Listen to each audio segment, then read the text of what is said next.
Ladies and gentlemen, my name is Total Biscuit, and since we're coming towards the end of the year, I thought it appropriate to do something incredibly cliche and give you my top 10 games of 2010. This entirely subjective list is based on what I've enjoyed the most that actually came out this year, and nothing else. Any rage can be kept in the comments section below this video, which I will not read.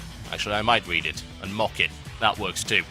So, without further ado, let's kick it off with number 10. Sitting in at number 10, it's got to be Bizarre Creations Blur.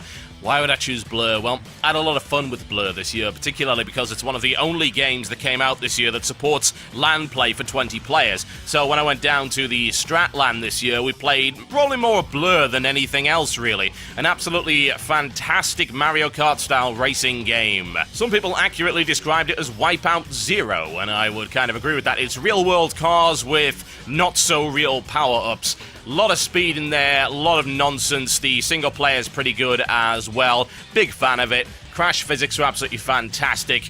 Yeah, good across the board, really. Good sense of speed in there as well, and the power-ups are amazing fun to use. And unfortunately, Activision decided that it would be a good idea to then shut Bizarre Creations down. So I'm hoping they'll be bought by a less awful publisher at some point in the near future. So congratulations, Bizarre Creations. You come in at number 10.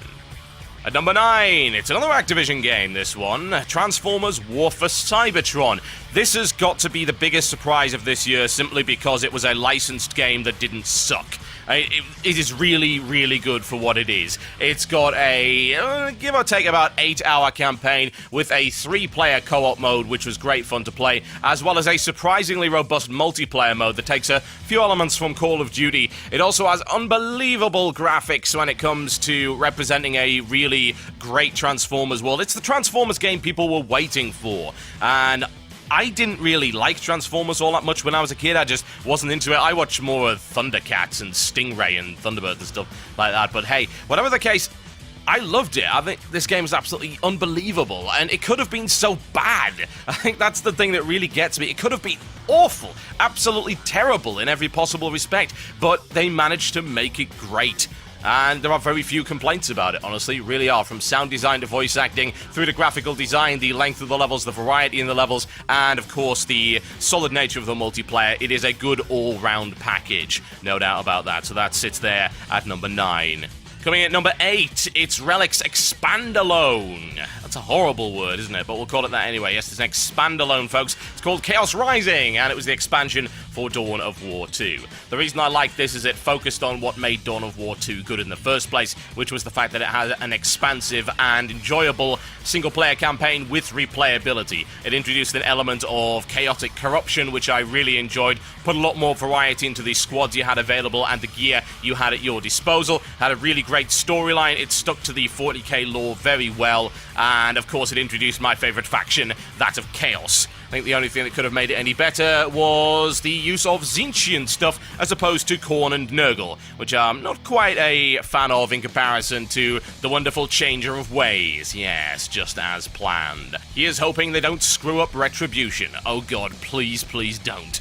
Not another Soulstorm. Coming in at number 7, it's got to be Vigil Games' debut and unbelievably impressive effort, Darksiders. This has been described by many people as Dark Zelda, and that's pretty much exactly what it is. I absolutely love everything about it. I love the combat, I love the design of the enemies and indeed your friends. I love the post-apocalyptic setting, I love the heaven and hell religious stuff that's going on there, and I'm also a big fan of the voice acting, including your little version of a fairy, which is, let's put it this way, a little bit more unpleasant than you would have found in Zelda to begin with. Absolutely wonderful debut, and I'm very happy to see that they're not only working on Darksiders 2, but they're also working on the Warhammer 40,000 MMO. Please don't screw it up.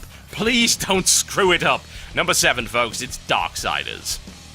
Coming in at number 6, it's got to be Bad Company 2, which to me is easily my first-person shooter of the year.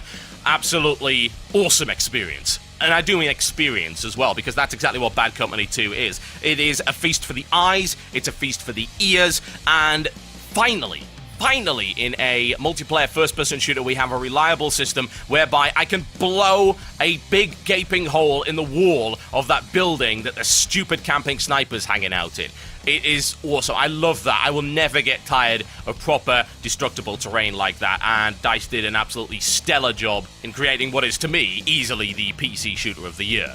No doubt about that. Regardless of the issues at the start of it, whereby there were a few problems here and there that you saw with the server browser and all that kind of thing, once they got that all ironed out, yeah, absolutely wonderful. And of course, the expansion pack Vietnam is out for it now as well, so that's got a new lease of life. Big fan of that. Oh, and big up to EA for giving out a lot of free content, the kind of thing that Activision certainly won't be doing with Black Ops.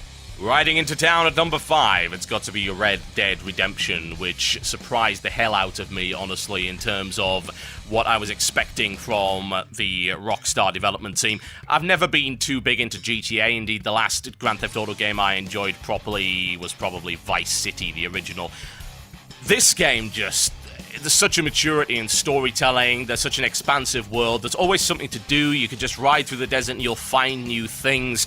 I loved the way that it actually delivered the story to you. It was sufficiently mature as well, without being stupid. And it showed that Rockstar can actually tell a story in a genuinely adult manner without resorting to crass humor. They did a really great job with that, and that's why I'm putting it there at a number 5. Might have been a little bit higher if it had had a PC port, and if the controls didn't require 3 hands in order to use effectively.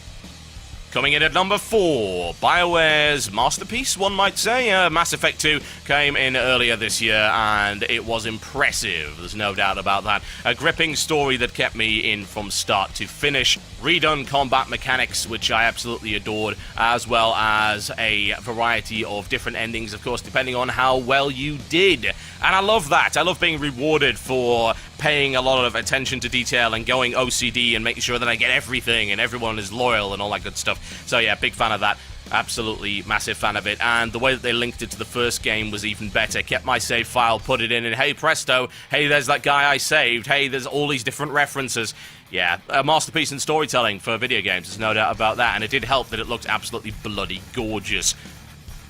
Coming in at number 3, folks. StarCraft 2. Yeah, it's got to be StarCraft 2. Even though I'm no good at it, I've played an awful lot of it, and indeed watched more than I've played. It's become more of a spectator sport to me than an actual game that I play myself. So, StarCraft 2's had a massive impact not only on the gaming scene, but on my life as well over the past 6 to 8 months. So, you've got to put StarCraft 2 in the list, let's be honest. And let's also say that the single-player campaign is absolutely wonderful. Huge fan of that. They really did innovate on the single-player beyond what they really needed to. And even though some people might say the story of the original is better, and I wouldn't necessarily disagree with it, I think the number of different mechanics and the variety that they've put into that, as well as the replayability that they've put in via the branched upgrade system, really added to it. It's absolutely wonderful.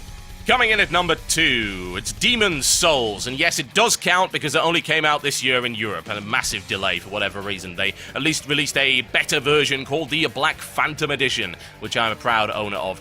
This game is so difficult and yet so bloody satisfying. It is constantly creepy, it's got a very depressing atmosphere about it. It's absolutely goddamn beautiful as well, I might add. PlayStation 3 exclusive, and it just is so different to other games. It really is. It's what I've been looking for from an RPG for a very long time. Unforgiving, challenging, it beats you down and makes you learn from your mistakes forcibly, and it has so much innovation in there with the Phantom system as well as the light and dark versions of the worlds.